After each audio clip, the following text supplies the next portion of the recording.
sujet suivant. Délibération du numéro 5. Oui, 5, oui, j'ai bien dit ça. Ouverture du budget annexe pour l'extension de la zone d'activité du Pladreau, dite Pladreau 2.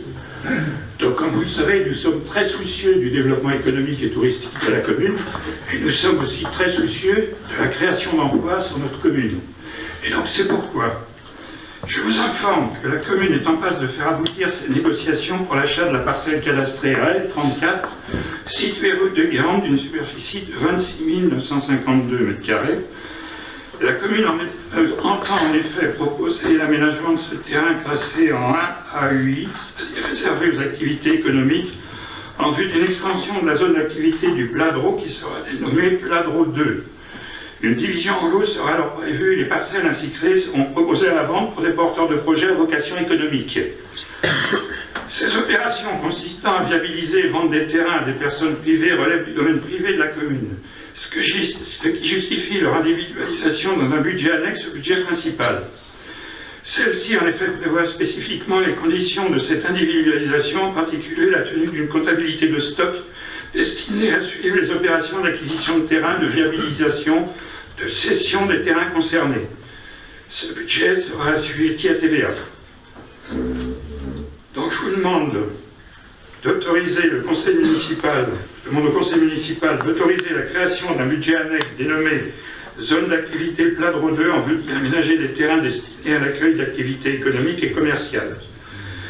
De décider que ce budget sera conforme à l'instruction comptable en vigueur et d'autoriser M. le maire ou son représentant à signer toutes les pièces se rapportant à cette affaire, notamment à effectuer la déclaration à l'administration fiscale.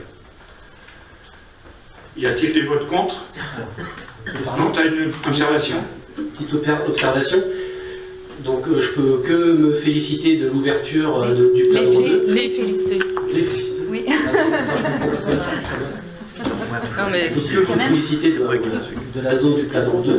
Donc effectivement, le développement économique est une priorité pour la commune, parce que sans entreprise, c'est difficile d'avoir une activité et d'avoir des familles qui s'installent.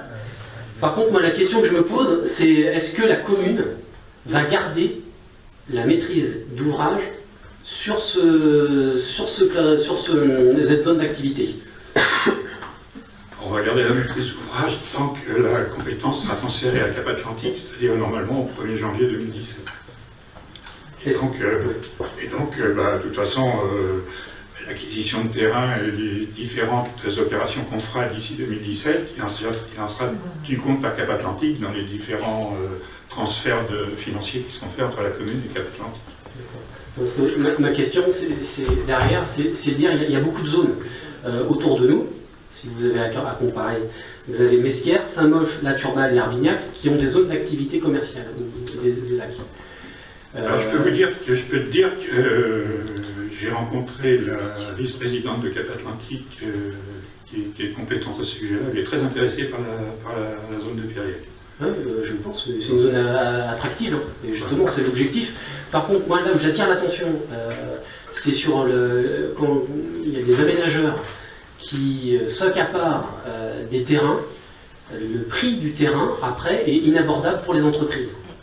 Donc on a des exemples autour de nous de zones qui sont passées de 50 € à 100 € du mètre carré, et pour les entreprises, c'est difficile de s'installer. Donc je voulais juste m'assurer ou voir dans quelle mesure où ça va être la maîtrise d'ouvrage en commune et pas un aménageur. Parce qu'autrement, c'est lui qui se prend la marge et c'est pas les entreprises qui en bénéficient. Alors, au niveau de la zone actuelle, il y a 2 terrains qui sont en vente actuellement à des prix 3 fois le prix des domaines. Et j'ai reçu les propriétaires en leur disant que de toute façon, c'était pas la peine qu'ils essayent de mettre ça sur le bon coin où ils veulent. Le terrain ne sera vendu au prix du domaine. Et de toute façon, on préemptera, mais le terrain sera vendu au prix des domaines, parce que je ne veux pas justement qu'au niveau des terrains de la zone d'activité, il y ait de la spéculation. Et je veux que les terrains restent au prix où ils doivent être, c'est-à-dire le prix qui est estimé dans les domaines. Donc voilà.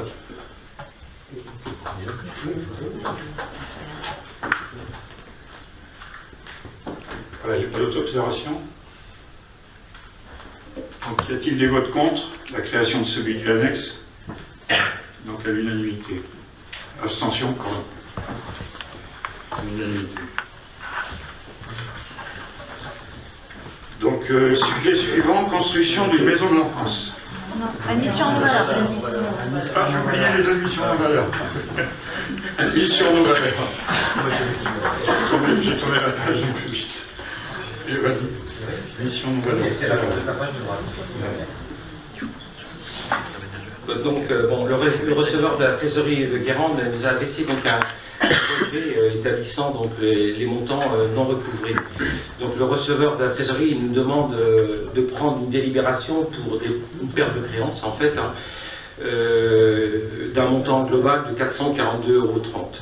Voilà, donc on nous demande de solder.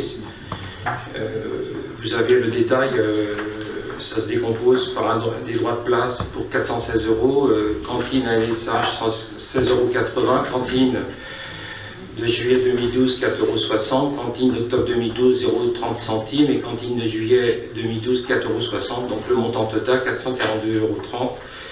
Voilà, donc il vous est demandé d'accepter de déclarer les sommes énoncées ci-dessus en non-valeur pour un montant de ce montant-là. Y a-t-il des observations? Vote contre? Abstention? Unanimité. Le sujet suivant, je vais te demander de continuer. Oui. Donc, construction d'une maison d'enfance. Alors là, c'est une mise en place pour une autorisation de programme. Donc, les conseillers de la majorité municipale portent un projet de création d'une maison d'enfance, donc un nouvel équipement destiné à l'enfance et la petite enfance en plein centre-bourg sur l'emprise foncière dite Jardin du Curé aux abords de la place Paul-Vince.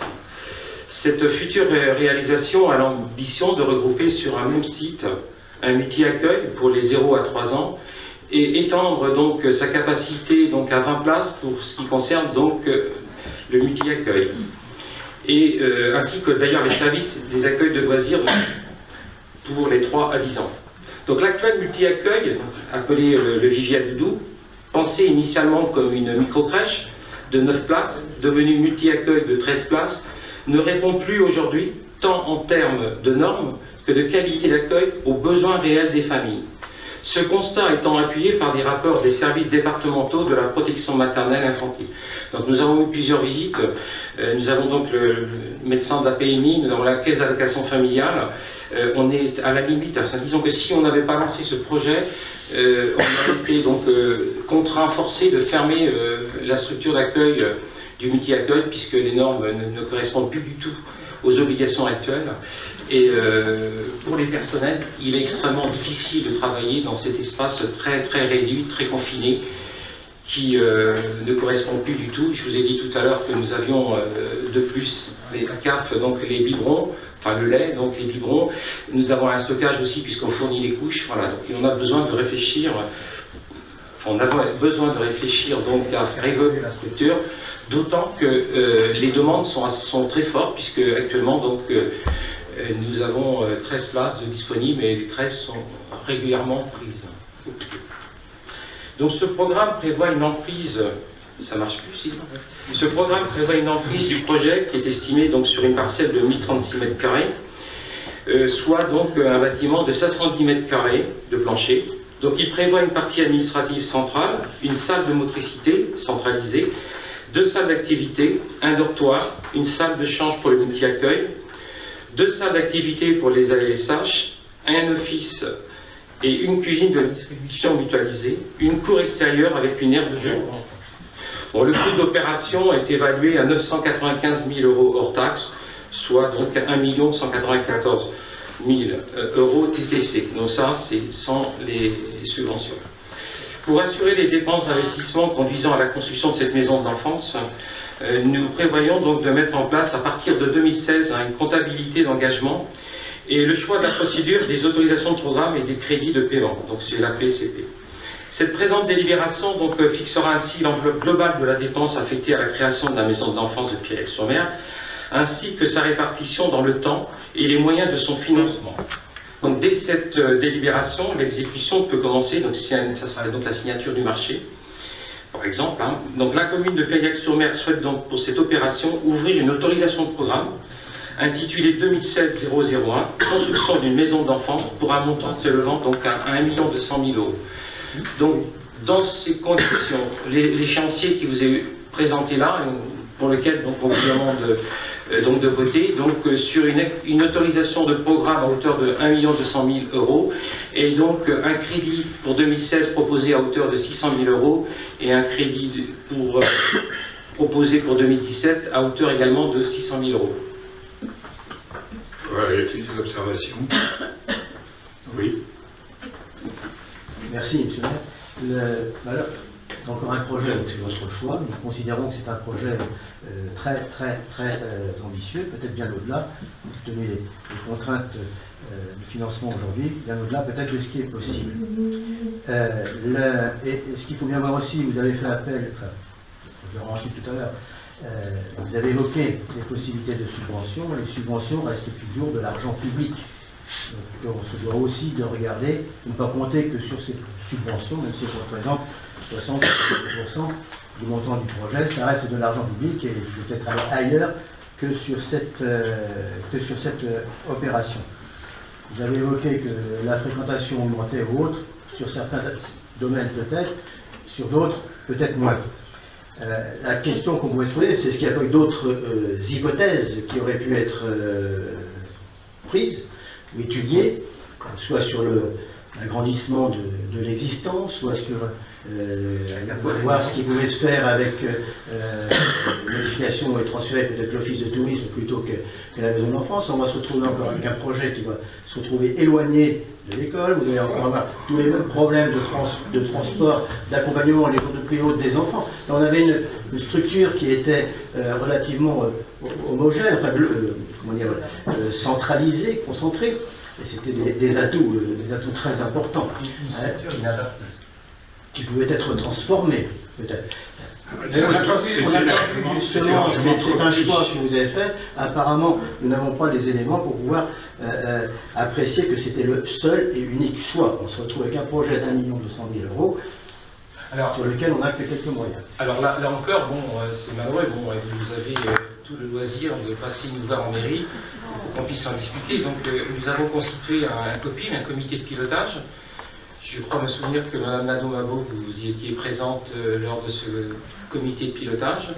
Donc nous étions en présence de la technicienne de la Caisse d'allocation familiale, le médecin de la PMI. Nous n'avons pas d'autre possibilité sur le site actuel de faire évoluer la structure. Les contraintes sont telles que de toute façon il nous faut rassembler l'ensemble sur un seul niveau. Alors là actuellement c'est sur 2 niveaux, donc c'est pas possible de faire évoluer la structure là-bas. Pour revenir sur les subventions dont vous faites état, je vous indique, ça a déjà été dit lors de la commission de pilotage, que ce sont des enveloppes ciblées. Ce sont des enveloppes ciblées. C'est-à-dire que donc c'est le plan crèche de la Caisse d'allocation familiale, et cet argent il évolue uniquement au plan crèche, et il n'est pas évolué à autre chose. Donc de toute façon ces subventions-là, elles sont faites pour les plans crèches. Vous verrez un peu plus loin tout à l'heure, je pense que c'est la délibération suivante, on vous expliquera comment se décompose le financement. Voilà. Je voudrais revenir aussi sur un point particulier. Parce que... Rapproche-le.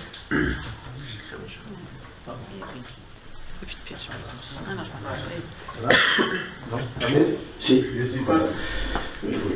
ça marche.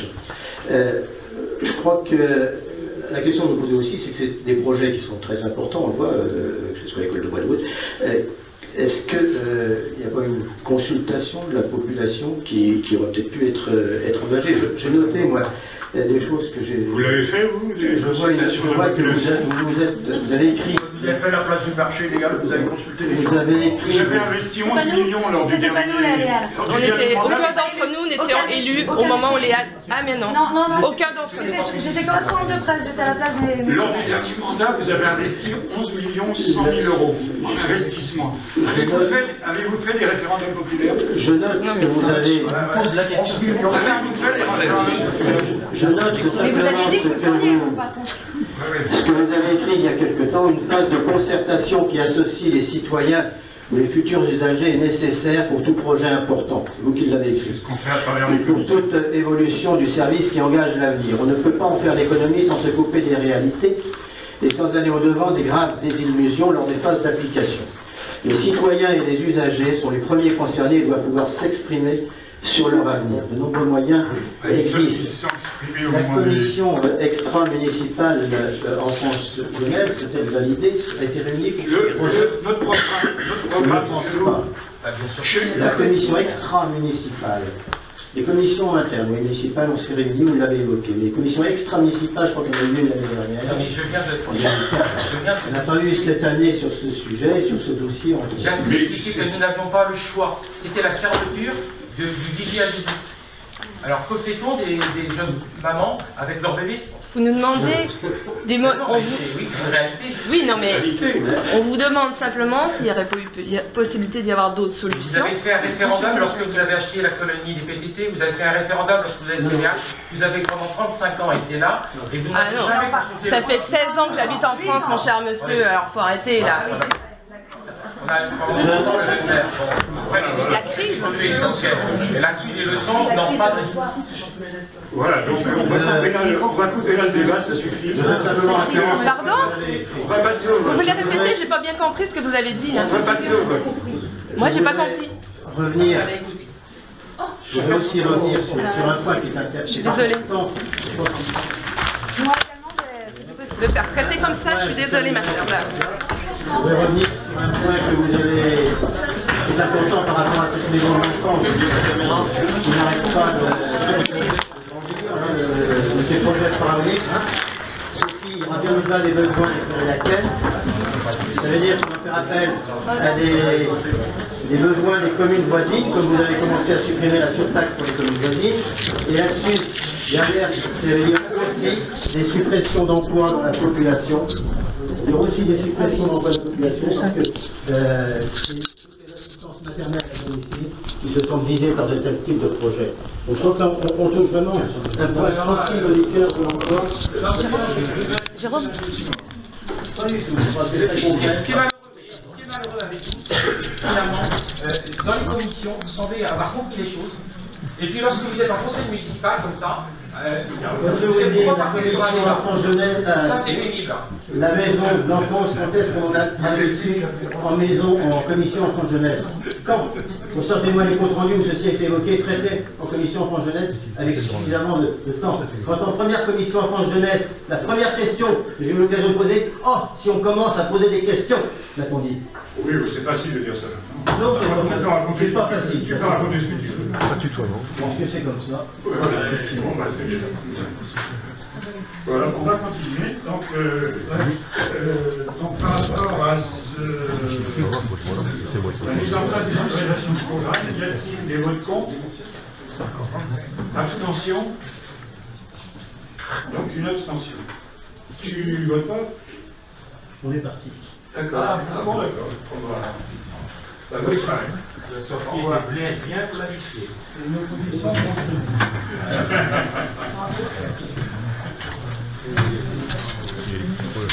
Les apôtres.